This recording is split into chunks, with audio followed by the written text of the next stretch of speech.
O Senhor esteja convosco. Ele está no meio de nós. Proclamação do Evangelho de Jesus Cristo segundo Lucas. Glória a vós, Senhor. Naquele tempo, disse Jesus a seus discípulos: Eu vim para lançar fogo sobre a terra, e como gostaria que já estivesse aceso. Devo receber um batismo, e como estou ansioso até que isto se cumpra. Vós pensais que eu vim trazer a paz sobre a terra? Pelo contrário, eu vos digo, vim trazer divisão. Pois daqui em diante, numa família de 5 pessoas, 3 ficarão divididas contra 2, e 2 contra 3.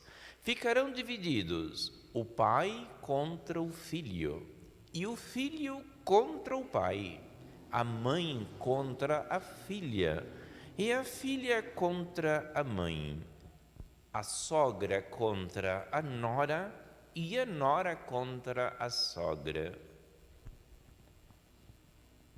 Palavra da salvação. Glória a vós, Senhor.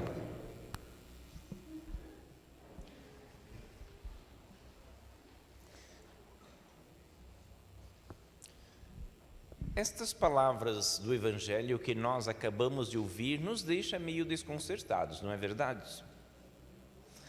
Nós sempre aprendemos na catequese e assim nas homilias em geral, né, que Jesus é bondoso, é misericordioso, é compassivo, é manso e humilde de coração.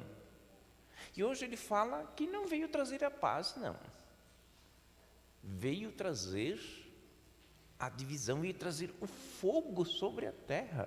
E gostaria que a terra já estivesse toda em chamas. Então a gente fica perguntando, o que significam estas palavras?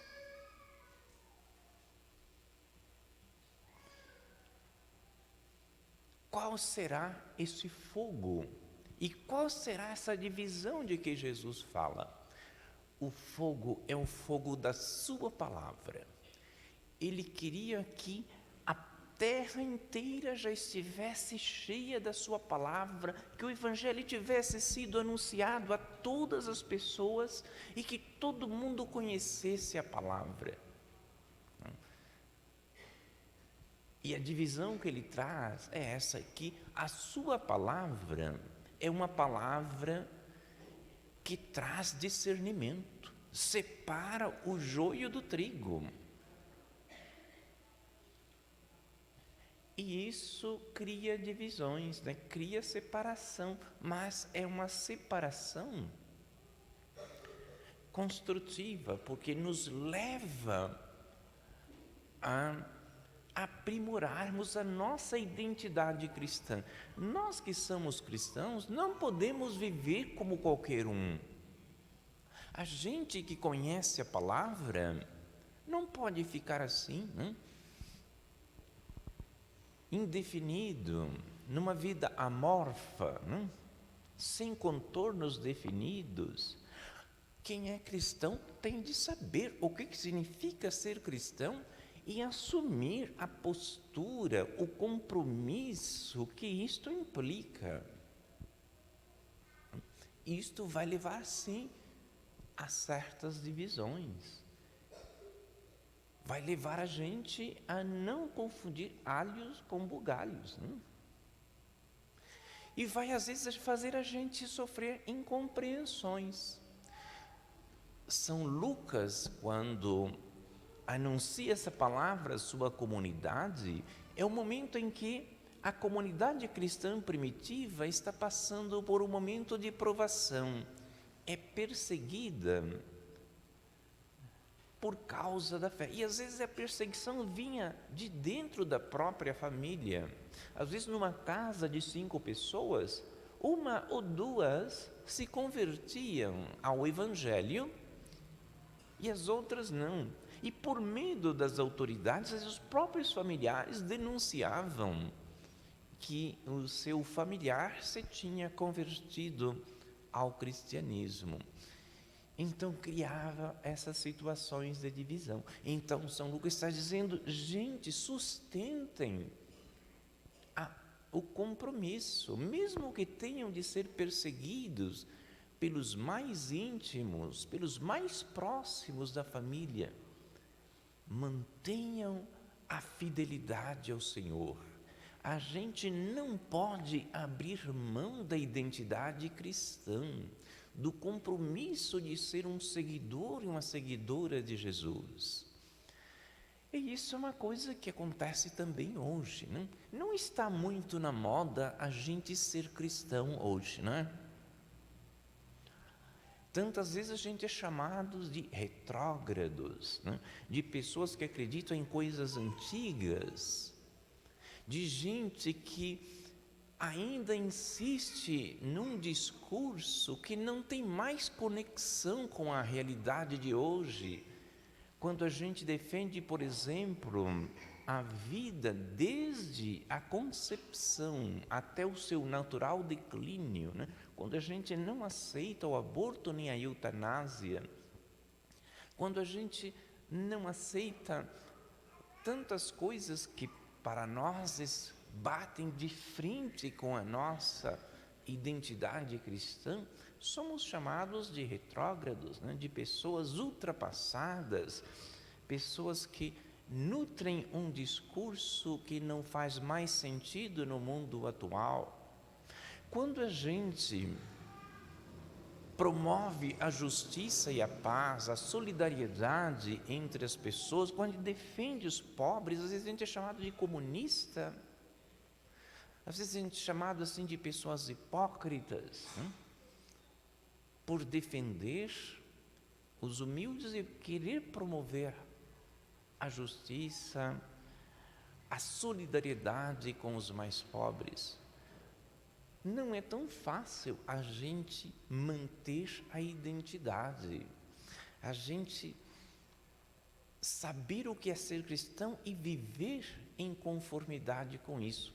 Muitas vezes a gente, por medo ou por conveniência, a gente se adequa a um discurso generalizado, amorfo, sem contorno definido, uma coisa em que a gente vai caminhando assim como quase com a manada, né? Com a multidão, e a gente não tem tantas vezes aquela identidade própria de quem sabe o significado de ser batizado, de quem está realmente comprometido com a mensagem do Evangelho. É isso que Jesus está dizendo hoje. Ser cristão torna a gente diferente. E a gente tem de ser capaz de pagar o preço da própria diferença. Isso não significa que nós tenhamos que bater de frente com todo mundo, que a gente tenha de fazer um combate, ser um talibã cristão. Não, não é isso. A gente tem de saber, né, o que é ser cristão, saber da própria fé e não viver de forma incoerente, não viver a condenar os que não vivem como nós, mas saber como é que a gente como cristão deve viver, deve se posicionar, deve falar e ser coerente com isso. Não abrir mão da própria identidade cristã. Ser de fato um conhecedor do Evangelho, alguém que busca viver em coerência com os ensinamentos do Evangelho e que traça os próprios discernimentos, as próprias decisões à luz da palavra do Senhor, que é um fogo que purifica e ilumina. Sim, a palavra do Senhor, né, é como fogo, porque ao mesmo tempo que purifica, ilumina, é uma palavra que traz discernimento e aquece o nosso coração ao longo do caminho, como Jesus, ao anunciar aos discípulos de Emaús a sua palavra, lhes deu entendimento e lhes aqueceu o coração para que tivessem coragem de continuar o seu caminho cristão. E nós hoje estamos também, ao abrir essa semana da família, esse evangelho vem bem de encontro, que estamos abrindo a Semana Nacional da Família e celebrando também hoje o Dia dos Pais. Os pais têm um papel essencial na família. Tantas vezes na sociedade moderna hoje, o pai é visto como uma figura acessória, não tão importante assim. Está muito em voga atualmente, as assim chamadas famílias monoparentais, que significa a família dirigida por um só chefe, ou a mãe, ou só a mãe, ou só o pai. Em geral, só a mãe. Mas não é o modelo de família cristã na qual nós acreditamos e queremos. O pai e a mãe são figuras essenciais. Pai e mãe são parceiros na vida, na geração dos filhos e na educação deles. A figura paterna é de uma importância grandíssima, essencial. O pai tem essencialmente aquela função de dar direção, dar disciplina para os filhos, aprender, a ensinar os filhos a serem organizados.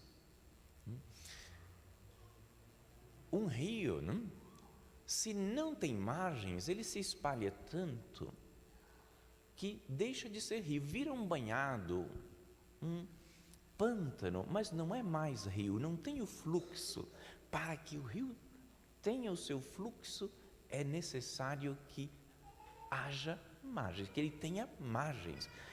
Em geral, quem dá essas linhas, dá essas margens na educação dos filhos é a figura paterna, que com ternura e vigor